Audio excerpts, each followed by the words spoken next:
फिर Lord Curzon आता है हमारा 1899 टू 1905। लॉर्ड कर्जन आता है 1899 टू 1905। ये हमारा लॉर्ड कर्जन है। तो ये इम्पीरियलिस्ट था, लेकिन इसने काफ़ी एडमिनिस्ट्रेशन काफ़ी क्या इम्पीरियलिस्ट था, मतलब बढ़ावा करता था अपने इम्पीरियलिज्म का, और एडमिनिस्ट्रेशन काफ़ी एफिशिएंट बनाया। तो इसने पूरी एडमिनिस्ट्रेटिव मशीनरी को क्या किया, ओवरहॉल कर दिया। जैसे कैलकाटा कॉर्पोरेशन एक्ट लेके आया 1899, कैलकाटा कॉर्पोरेशन एक्ट 1899। तो इसने क्रिएट किया north western frontier province 1901, north western frontier province को बनाया 18। तो जो पाकिस्तान वाला एरिया था, पाकिस्तान वाला उसका ये वाला एरिया जहाँ पे पेशावर कैपिटल है, तो इसको बिल्कुल अलग कर दिया। खुदाई खिदमत का यहीं से थे, नॉर्थ वेस्टर्न फ्रंटियर प्रोविंस का बनाया 1901 में। फिर पुलिस कमीशन का बिठाई इसने, पुलिस कमीशन बिठाई 1902 में, पुलिस कमीशन 1902। फिर इसने यूनिवर्सिटी कमीशन बनाई 1902 में एंड पास किया इसकी वजह से Indian university act of 1905। Indian university act of Indian union commission 1902, 2 साल बाद रिपोर्ट दी, फिर बैठाई, फिर लेके आया इंडियन यूनियन एक्ट ऑफ 1904। फिर इसने एक डिपार्टमेंट स्टैब्लिश है, कॉमर्स एंड इंडस्ट्री के लिए डिपार्टमेंट स्टैब्लिश किया। एग्रीकल्चर रिफॉर्म लेके आया, एग्रीकल्चर रिफॉर्म लेके आया, काफ़ी रिफॉर्म्स किए इसने एग्रीकल्चर में, तो एग्रीकल्चर रिफॉर्म लेके आया। और फिर इसने एग्रीकल्चर रिफॉर्म लेके आया और एक Asian and monument and preservation act लेके आया। Asian monument and preservation act, तो कौन सा लेके आया, Asian monument and preservation act आया 1904 में, Asian monument and preservation act. तो ये वाला एक्ट लेकर Asian monument and preservation act. फिर partition of Bengal, partition of Bengal 1905 में, लॉर्ड कर्जन के टाइम। फिर Younghusband expedition to Tibet, ये हुआ 1904 में। तो young husband expedition to Tibet, तो ये इंडिया है और ये तिब्बत है, तिब्बत। तो तिब्बत पे एक्सपीडिशन किया था क्योंकि वो रशिया, उसे लग रहा था कि रशिया हमला ना कर दे, तो पहले ही हमला कर दिया जाए। और फिर जो दलाई लामा थे वो तो भाग के मंगोलिया चले गए थे, लेकिन एक्सपीडिशन कर दिया था कहाँ पे, तिब्बत पे। यंग हस्बैंड लीड करा था एक्सपीडिशन को, तो बोलते हैं Younghusband expedition to Tibet. कब हुआ था, 1904 में, लॉर्ड कर्जन के time, Younghusband expedition to Tibet. तो ये था पाकिस्तान वाला एरिया। तो ये था बलूचिस्तान, यहाँ पे बलूचिस्तान एजेंसी थी, यहाँ पे वो कोई राजा के अंदर थी। फिर ये नया, तो ये पंजाब वाला एरिया, पंजाब से ये अलग कर दिया, नॉर्थ वेस्ट फ्रंटियर प्रोविंस ये बना दिया। इसका कैपिटल था पेशावर। किसने किया, लॉर्ड कर्जन ने। कलकत्ता कॉर्पोरेशन एक्ट आया था इसके बारे में, कलकत्ता कॉर्पोरेशन एक्ट 1899। तो इसमें क्या हुआ, कॉर्पोरेशन एक्ट 1899, इसमें जो इलेक्टेड मेंबर्स है, कलकत्ता कॉर्पोरेशन में कॉर्पोरेशन से रिलेटेड है, लेकिन इसमें क्या हुआ था, जो इलेक्टेड मेंबर्स काउंसिल में वो कम कर दिए गए। जैसे 1893 के एक्ट में इलेक्टेड मेंबर एंड बढ़ा दिए थे, तो इसने इलेक्टेड मेंबर कम कर दिया और ऑफिशियल मेंबर बढ़ा दिए, मतलब ब्रिटेन के मेंबर बढ़ा दिए, जहाँ पे गवर्नमेंट डायरेक्टली अपॉइंट करेगा। और non official member, elected member हट कम कर दिए इसने। तो इंग्लिश को ज़्यादा रिप्रेजेंटेशन दिया, इंडियंस को नहीं दिया। तो जो रिफॉर्म हुआ था 1892 से उलट कर दिया इसने by Calcutta corporation act of 1899। इसने पुलिस कमीशन उठाई 1902 में, पुलिस कमीशन 1902 में बैठाई, और चेयरमैनशिप थे सर एंड्रयू फ्रेजर। इसने पुलिस कमीशन बैठाई 1902 में, सर एंड्रयू फ्रेजर। तो इसमें ट्रेनिंग दी गई बोथ ऑफिसर्स एंड कांस्टेबल, तो ऑफिसर को एंड कांस्टेबल्स को इसमें ट्रेनिंग दी गई, पुलिस कमीशन बैठाई। और इसने पीसीएस का एग्जाम भी कराया, पीसीएस का एग्जाम जो होता है वो स्टार्ट कराया, इंडियन प्रोविंशियल सर्विसेज का एग्जाम, इंडियन प्रोविंशियल सर्विसेज का एग्जाम कराया। पुलिस कमीशन कब आई थी, 1902 में। एंड चेयरमैन कौन थे, 1902, एंड चेयरमैन थे सर एंड्रयू फ्रेजर। तो चेयरमैन थे सर एंड्रयू फ्रेजर, इसमें थे चेयरमैन सर एंड्रयू फ्रेजर। तो इसमें ट्रेनिंग प्रोवाइड करी थी पुलिस को, और इसमें इंपीरियल पुलिस सर्विसेज है, पीसीएस का एग्जाम होता है वैसे Indian provincial police service establish की इसमें। फिर आता है Indian university act 1904, Indian university act of 1904। तो इसमें 1904 इन्होंने डिजनरेट किया, उन्होंने बोला कि जो यूनिवर्सिटी है वहाँ पे पॉलिटिकल रिवॉल्यूशनरीज बन रहे हैं, जो भी यूनिवर्सिटी है ये यहाँ पे पॉलिटिकल रिवॉल्यूशनरीज बन रहे हैं, जो भी यूनिवर्सिटीज है। तो फिर इन्होंने बोला कि किसमें बोला, इंडियन यूनिवर्सिटी एक्ट। यूनिवर्सिटी कब स्टैब्लिश हुई थी, 3 इंपॉर्टेंट यूनिवर्सिटी, एक थी मद्रास में, बॉम्बे और कैलकाटा में, ये बनी थी 1957 में, 3 यूनिवर्सिटी बनी थी। उन्होंने बोला कि ये तो फैक्ट्री है, यहाँ पे नेशनलिज्म बहुत पनप रहा है, तो इसलिए इनको इंट्रोड्यूस, इसको रिफॉर्म करने के लिए उन्होंने बिठाया रेलवे कमीशन। तो उन्होंने बिठाया 1902 में रेलवे कमीशन 1902 में बैठाया। फिर इसका क्या रिजल्ट निकला, आया इंडियन यूनिवर्सिटी एक्ट ऑफ 1905। तो सारी यूनिवर्सिटी उसने बोला गवर्नमेंट के कंट्रोल के अंदर लाओ। तो इंडियन यूनिवर्सिटी एक्ट में क्या किया, यूनिवर्सिटी गवर्नमेंट के कंट्रोल में आ गई 1904 में। तो ये था Raleigh commission 1902, Raleigh commission 1902, Indian university act 1904। Indian university act और 1904 में क्या क्या प्रोविजंस है? इसमें था कि स्टडी एंड रिसर्च पे ज़्यादा काम करो, आप जो राष्ट्रवादी काम करो वो ना करो, स्टडी एंड रिसर्च ज़्यादा करो, तो इस पे बढ़ावा दिया। तो इसने बोला कि जो यूनिवर्सिटी में जो भी फेलो होंगे, जो भी काम करेंगे, वो सिर्फ एक पीरियड तक करेंगे, ऐसा नहीं कि एक ही बंदा पढ़ाया जा रहा है वो लोगों को इन्फ्लुएंस किया जा रहा है। तो ये पीरियड एंड को रिड्यूस करते हैं, ऊपर से जो बंदे पढ़ाएंगे वो भी नॉमिनेट किए जाएंगे बाय गवर्नमेंट, नॉमिनेट किए जाएंगे बाय गवर्नमेंट। और जो भी सीनेट, जो भी यूनिवर्सिटी सीनेट जो डिसीजन लेती है यूनिवर्सिटी के लिए, यूनिवर्सिटी सीनेट जो भी डिसीजन लेगी उसका वीटो कौन कर सकता है? गवर्नमेंट। गवर्नमेंट के पास वीटो की पावर होगी, जो भी रेगुलेशंस होंगे वो सारी गवर्नमेंट उसे वीटो कर सकती है। और फिर इसने बोला कि जो प्राइवेट कॉलेज आराम से खुल जाते थे, हर दिन हर गली में प्राइवेट कॉलेज खुल रहे थे, उनको बोल दिया कि नहीं, आपको लाइसेंस लेना पड़ेगा। तो एफिलिएशन को काफ़ी ज़्यादा स्ट्रिक्ट कर लिया, यूनिवर्सिटी के एफिलिएशन को बहुत ज़्यादा स्ट्रिक्ट कर लिया। और हायर एजुकेशन के लिए 5 लाख रुपए सैंक्शन किए उन्होंने, 5 साल में 5 ईयर्स के लिए 5 लाख रुपए देंगे हायर एजुकेशन यूनिवर्सिटी के लिए। तो वो ग्रेटर कंट्रोल चाहता था, name of the quality and efficiency. वो बोलता था कि हम ग्रेटर कंट्रोल करेंगे, यूनिवर्सिटी में ज़्यादा रिसर्च एंड एजुकेशन बढ़ाएंगे, लेकिन इस नाम पे वो ग्रेटर कंट्रोल चाह रहा था। एजुकेशन को रेस्ट्रिक्ट किया उसने, डिसिप्लिन बढ़ाया एंड डिसिप्लिन किया लोगों को टुवर्ड्स एजुकेशन। एग्रीकल्चर रिफॉर्म आए थे, क्यों आए थे? क्योंकि 1896, 1897, 1899, 1900 छप्पनिया अकाल पड़ा था, बहुत सारे लोग मर गए थे, पूरे पूरे गांव उजड़ गए थे इस छप्पनिया अकाल में। तो ये होता है छप्पनिया अकाल। वैसे तो इसमें 1896, 97 और 1899, 1900 था, लेकिन विक्रम संवत 1956 था उस टाइम, विक्रम संवत, इसलिए वो छप्पनिया काल बोलते हैं इसको। एंड एग्रीकल्चर रिफॉर्म लेके आया फिर ये, इसने बिठाई फेमाइन कमीशन बिठाई लॉर्ड कर्जन ने, क्योंकि इस पुरानी जो फेमाइन कोड था 1803 का, 18 कब का था? फेमाइन कोड कब का था? फेमाइन कोड आया था 1883, तो फेमाइन कोड आया था 1883, फेमाइन कोड आया था 1883, तो फेमाइन कोड आया था 1883 में। तो एग्रीकल्चर रिफॉर्म फेमाइन कमीशन बिठाई गई। तो Punjab land alienation act of 1900 आया कि एग्रीकल्चर लैंड को आप नहीं बेच सकते for its attachment and executive of a degree. तो ये पंजाब लैंड एलियनेशन एक्ट है 1904 में। एग्रीकल्चर बैंक स्टैब्लिश किया इसने, एग्रीकल्चर बैंक स्टैब्लिश किया कि आराम से लोन मिल जाए। एंड 1904 में cooperative credit society act pass हुआ, cooperative credit society act pass हुआ 1904 में, cooperative credit society act pass हुआ 1904 में।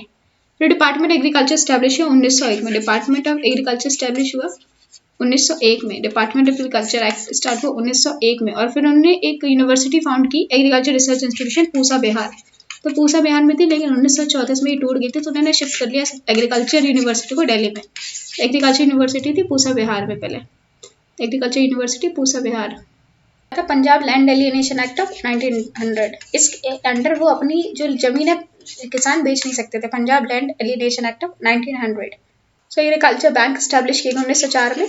कोऑपरेटिव क्रेडिट सोसाइटी, जैसे अभी कोऑपरेटिव्स होती है वैसे कोऑपरेटिव क्रेडिट सोसाइटी स्टैब्लिश की गई 1904 में। और फिर डिपार्टमेंट ऑफ एग्रीकल्चर स्टैब्लिश किया 1901 में, डिपार्टमेंट एग्रीकल्चर स्टैब्लिश किया। फिर उन्होंने एग्रीकल्चर इंस्टीट्यूशन फाउंड किया 1900। डिपार्टमेंट ऑफ एग्रीकल्चर आए, जैसे department of industry, department of department of public works. तो ये सारे डिपार्टमेंट किसने स्टैब्लिश किया याद रखना। डिपार्टमेंट एग्रीकल्चर किसका टाइम स्टैब्लिश हुआ, तो अलग अलग डिपार्टमेंट बनने लगे डिफरेंट इंडस्ट्रीज को, ये था कर्जन के टाइम। फिर उन्होंने एग्रीकल्चर रिसर्च इंस्टीट्यूशन कहाँ फाउंड किया, पूसा बिहार 1905 में, 1905 में, लेकिन 1935 में टूट जाता है ये भूकंप की वजह से, तो शिफ्ट कर दिया गया दिल्ली। पूसा बिहार में था, लेकिन एग्रीकल्चर इंस्टीट्यूट दिल्ली में फिट कर गया। फिर सीआईडी जो क्राइम एंड इन्वेस्टिगेशन के लिए, वैसे तो पुलिस की, लेकिन स्पेशल क्राइम के लिए सीआईडी स्टैब्लिश की, हर एक डिस्ट्रिक्ट में सीआईडी स्टैब्लिश की 1901 में। इंपीरियल कैडेट क्रॉप, जैसे अभी नेशनल कैडेट कॉर्प्स होते हैं वैसे इंपीरियल कैडेट कॉर्प्स स्टैब्लिश किया 1901 में, इंपीरियल कैडेट कॉर्प्स 1901। फिर लेके आया एशियन मॉन्यूमेंट एक्ट ऑफ 1904, तो इकलौता बंदा था जिसने मॉन्यूमेंट पे फोकस किया इंडिया के, तो ये था एशियन मॉन्यूमेंट एक्ट 1904। तो इसने बोला कि एशियन मॉन्यूमेंट जो भी है हिस्टोरिकल मॉन्यूमेंट को प्रिजर्व किया जाए। तो किसी भी वाइसरॉय ने ऐसा मॉन्यूमेंट पे कीन इंटरेस्ट नहीं दिखाया था जिसका लॉर्ड कर्जन ने दिखाया, और इससे जो गवर्नमेंट थी और लोकल बॉडीज थी उन पे रिस्पॉन्सिबिलिटी डाल दी, ऑब्लिगेटरी डाल दिया कि आपको प्रिजर्व करना है, जो भी आर्कियोलॉजिकल इंपॉर्टेंस के लिए जो भी मॉन्यूमेंट्स है उनको प्रिजर्व करना है। ये क्या किया था 1904 में, एशियन मॉन्यूमेंट एक्ट। फिर सिडीशन एक्ट और ऑफिशियल सीक्रेट एक्ट लेके आया 1904 में, सिडीशन एक्ट और ऑफिशियल सीक्रेट एक्ट। इसने बोला कि जो इंडियन प्रेस की जो फ्रीडम चीज से कर्टेल कर दी, उसने बोला जो भी आप ब्रिटिशर्स के बारे में छाप रहे हो, जो भी प्रोसीजर छाप रहे हो, तो ये देशद्रोह माना जाएगा। और अगर आप कोई भी गवर्नमेंट ऑफिशियल कोई भी सीक्रेट आप अगर लीक कर देते हो गवर्नमेंट का, तो ये आपको पनिश किया जाएगा, ना तो sedition act, official secrets act of 1904। सबसे इम्पोर्टेंट बंगाल का पार्टीशन हुआ था। तो ये था इंडिया का मैप, ये म्यांमार वाला एरिया।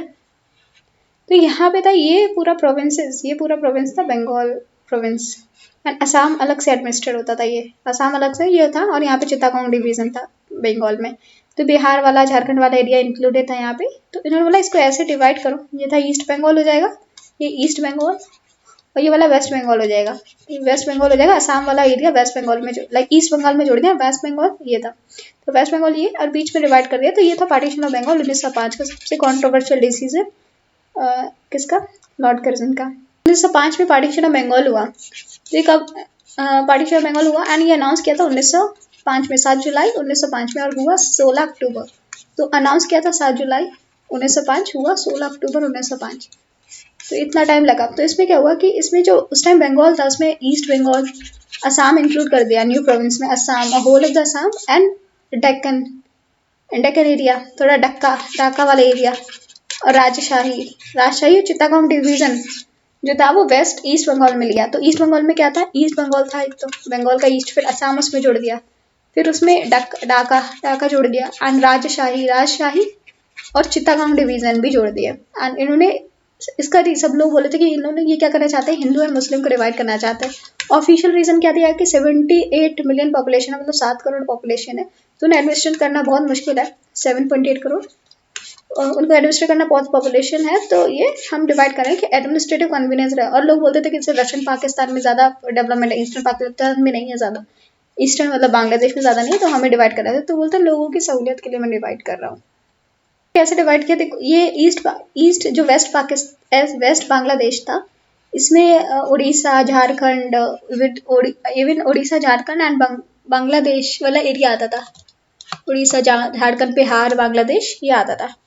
तो फिर इसको डिवाइड कर दिया। तो ये पूरा बांग्लादेश था, ये पूरा पहले, लेकिन इसको बीच में से डिवाइड कर दिया बांग्लादेश को। इतना एरिया ये वेस्ट बांग्लादेश कर दिया, और फिर इसमें असम वाला एरिया जोड़ दिया, पूरा असम वाला एरिया जोड़ दिया, एंड ये वेस्ट बांग्लादेश बना दिया। यहाँ पे खासी हिल ये प्रिंसली स्टेट थी, ये त्रिपुरा वाला अलग से एडमिनिस्ट्रेशन था, मणिपुर ये प्रिंसली स्टेट थी, और बाकी पूरा एरिया प्रिंसली स्टेट को छोड़ के छोटी मोटी पूरा ये ईस्ट बंगाल बना दिया, एंड इसको बना दिया वेस्ट बंगाल। वो लोग ईस्ट बंगाल वाले बोलते जितने भी कॉलेज खुलते हैं कलकत्ता में खुलते हैं, तो हमें कोई फायदा नहीं होता, तो इसलिए इसको बना दिया गया। कर्जन के रियल मोटिव क्या था? एक तो बंगाली नेशनलिज्म बहुत ज़्यादा बढ़ा था, बंगाल में नेशनलिज्म बहुत ज़्यादा बढ़ा था, ज़्यादातर लोग जो नेशनलिज्म की भावना बढ़ा रहे थे बंगाल में था। तो उसने बोला हिंदू एंड मुस्लिम को डिवाइड करते तो ज़्यादा अच्छा रहेगा। डिवाइड एंड रूल की पॉलिसी फॉलो करता था कि एक ग्रुप को, मतलब एक ग्रुप को बहुत बढ़ावा दे रहा है दूसरे ग्रुप के अगेंस्ट, ये ज़्यादा अच्छी पोजीशन दे रहा है, तो आपस में ये ग्रुप लड़ते रहेंगे और ब्रिटिशर्स आराम से रूल कर पाएंगे। तो ये था डिवाइड एंड रूल की पॉलिसी, और इससे ब्रिटिश गवर्नमेंट को ये कर्ज दिखाना चाहता था कि ब्रिटिश गवर्नमेंट की कितनी पावर है, कि ब्रिटिश गवर्नमेंट कुछ भी कर सकती है, तो ये पावर दिखाने के लिए। तो इसके बाद क्या हुआ, पार्टीशन के बाद एंटी पार्टीशन मूवमेंट एंड स्वदेशी मूवमेंट स्टार्ट हो गया। तो इसमें एक्सट्रीमिस्ट जो थे, अभी मॉडरेट फेज था, एक्सट्रीमिस्ट फेज स्टार्ट किया था 1905 में इंडियन नेशनल कांग्रेस का। 1905 से एक्सट्रीमिस्ट फेज आ जाता है, जो अभी थे लेकिन वो ओपन में आते हैं स्वदेशी मूवमेंट के बाद एक्सट्रीमिस्ट। मुस्लिम ने क्या पार्टीशन ऑफ बंगाल को सपोर्ट किया था? पार्टीशन ऑफ बंगाल मुस्लिम ने बोला इससे तो हमारा फायदा है, मुस्लिम लीग ने बोला इससे तो हमारा फायदा हो रहा है। मुस्लिम लीग बनी थी बाद में 1907 में, तो इसने बोला कि हमारा तो फायदा है, क्योंकि इस ईस्ट बंगाल वेस्ट बंगाल में हमें ज़्यादा रिप्रेजेंटेशन नहीं मिलता। ईस्ट बंगाल में जो काउंसिल होगी मुस्लिम ज़्यादा मेजोरिटी में, तो हमें ज़्यादा रिप्रेजेंटेशन मिलेगा। तो कुछ मुस्लिम ने पार्टिसिपेट किया था पार्टीशन बंगाल में, लेकिन ज़्यादातर लोग दूर रहे। उन्होंने अपोज किया बंगाल पार्टीशन का मूवमेंट था, स्वदेशी मूवमेंट अपोज किया मुस्लिम्स ने। तो बोला हमें ज़्यादा फायदा होगा, मुस्लिम्स ने बोला। तो 1911 में जो पार्टीशन हुआ था 1905 का, ये फिर से रीयूनाइट कर दिया गया बंगाल को। कब किया? लॉर्ड हार्डिंगे ने फिर से यूनाइट कर दिया, लेकिन उसने बोला कि आप लिंग्विस्टिक बेसिस पे करेंगे, आप रिलीजन के बेसिस पे नहीं, लिंग्विस्टिक बेसिस पे डिवाइड करेंगे। जैसे यहाँ पे हिंदी बोली जाती थी उसे बिहार कर दिया, ओरिया बोली जाती थी उसे उड़ीसा कर दिया, जहाँ पे असामीज बोली जाती थी असम प्रोविंस बना दिया, और अलग से बंगाल, जहाँ पे बंगाली बोली जाती थी वहाँ पे बंगाल बना दिया। तो हिंदी बोली जाती थी बिहार, उड़ीसा में उड़िया बोली जाती है उड़ीसा बना दिया, एंड असामीज बोली थी असम बना दिया, और बंगाली बंगाल बना दिया अलग से। तो लिंग्विस्टिक बेसिस डिवाइड किया था लॉर्ड हार्डिंग ने 1911 में। तो लॉर्ड कर्जन जो थे, लॉर्ड कर्जन ये 40 साल के थे, पॉपुलर थे और लाइक काफ़ी पॉपुलर थे इंडिया में, पॉपुलर वाइस थे, एडमायर करते थे लोग इनको क्योंकि इनके काफ़ी रिफॉर्म्स किए लोगों ने। लेकिन एंड ये पहले कुछ ऐसा नहीं कि डिसाइडेड डिसीजन लिए, पहले एक्सपर्ट कमीशन बिठाते थे पूरा, उसके बाद डिसीजन लेते थे। इन्होंने काफ़ी इंडियन प्रॉब्लम्स के बारे में काफ़ी स्टडी की थी, लेकिन इनकी पॉपुलरिटी सारी चकनाचूर हो गई by the partition of Bengal. Bengal partition के बाद ये सारी जो पॉपुलरिटी थी सारी चली गई। फिर एक्सट्रीमिज्म एंड रेडिकलिज्म बढ़ता है 1905 से 1917 में।